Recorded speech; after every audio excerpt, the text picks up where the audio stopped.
ایک شہر میں ایک غریب انسان لکڑیاں کاٹ کے بڑی مشکل سے اپنا گزر سفر کرتا تھا، یہاں تک کہ دن بدن اس پہ قرض چڑھتا رہا۔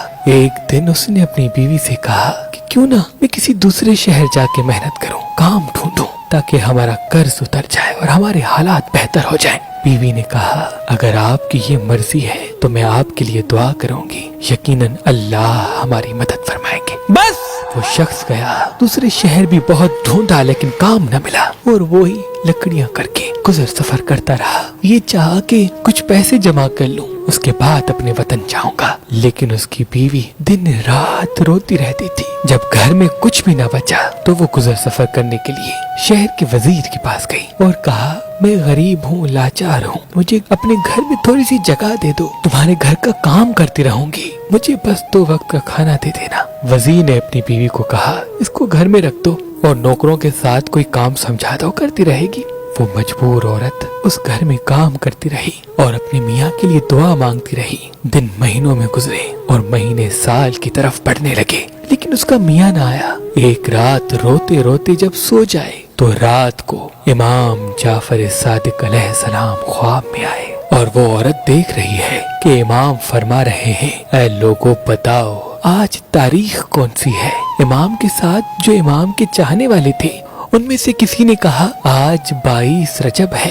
امام نے کہا یاد رکھنا جب کوئی ہمارا چاہنے والا اس رات خلوص دل سے ہماری نظر دلائے اور اللہ سے ہمارے صدقے کوئی دعا مانگے تو اللہ وہ دعا رد نہیں کرتا۔ بس یہ سننا تھا۔ عورت کی آنکھ کھل گئی، فجر کا وقت تھا، وہ دیکھے تو وہ رات 22 رجب کی تھی۔ وہ صبح اٹھ کے امام جعفر صادق علیہ السلام کے نیاز کی جستجو میں لگ گئی، نیاز کیا، دعا مانگی۔ یہ عمل چل ہی رہا تھا، وہ نیاز بانٹ ہی رہی تھی کہ وہاں دور جو بے وطن اس کا میاں تھا وہ لکڑیاں کر رہا تھا۔ لکڑیاں کرتے کرتے ایک مرتبہ کلہاڑی جب درخت کو مارے تو جیسے ہی درخت گرا اس کی جڑوں میں ایک خزانہ چھپا ہوا تھا۔ وہ خزانہ دیکھ کے خوش ہونے لگا اور اللہ کا شکر کر کے خزانہ لے کے اپنے گھر واپس آ گیا۔ اپنی بیوی کو لے کے ایک شاندار محل بنایا اور دونوں خوش رہنے لگے۔ پھر بیوی نے میاں کو بتایا کہ یہ جو کرم ہوا ہے یہ امام جعفر صادق علیہ السلام کا صدقہ ہے۔ امام میرے خواب میں آئے تھے،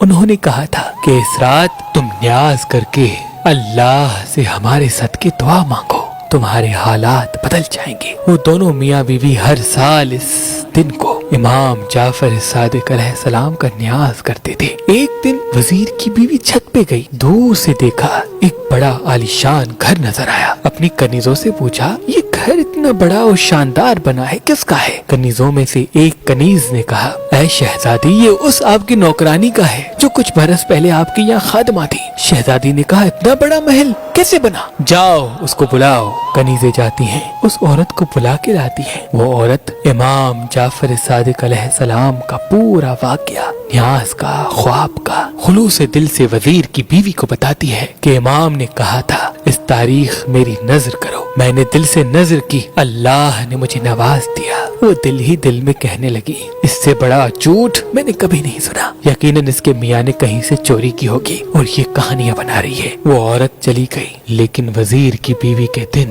بدلنے لگے۔ اچانک سے جو نائب وزیر کے لیے حسد رکھتا تھا اس نے بادشاہ کو بھڑکانا شروع کر دیا اور بادشاہ نے وزیر کو بلا کے پورا حساب مانگا۔ وزیر جب حساب دینے لگا تو حساب صحیح دے نہیں پایا۔ نائب وزیر نے کہا اے بادشاہ سلامت، میں نے کہا تھا نا یہ آپ کی پیٹھ پیچھے آپ کو نقصان پہنچاتا ہے۔ بس بادشاہ کو چلا لایا۔ بادشاہ نے اس وزیر کو نکال دیا اور کہا اب تم حکومت کے محل میں نہیں رہو گے، جاؤ اپنے لیے کوئی اور کام ڈھونڈو۔ وہ وزیر اپنی بیوی کو لے کے شہر سے باہر جا ہی رہا تھا، راستے میں دونوں کو بھوک لگی۔ انہوں نے تربوز خریدا، تربوز اپنے رومال میں بند کر دیا، چاہا کہ کسی ساحل کنارے جا کے کھائیں گے، اور وہاں بادشاہ کا بیٹا جو شکار پہ گیا تھا وہ صبح سے شام تک گھر نہ پہنچا۔ نائب وزیر نے کہا بادشاہ سلامت، مجھے لگتا ہے کہ اس وزیر کو آپ نے نکالا، اس نے کہیں شہزادے کو کوئی نقصان تو نہیں پہنچایا۔ بادشاہ کو غصہ آیا، بادشاہ نے اپنے سپاہیوں کو بھیجا کہ جاؤ دیکھو اس وزیر کو پکڑ کے آؤ، اگر اس نے میرے بیٹے کو نقصان پہنچایا ہے تو میں اسے نہیں چھوڑوں گا۔ بس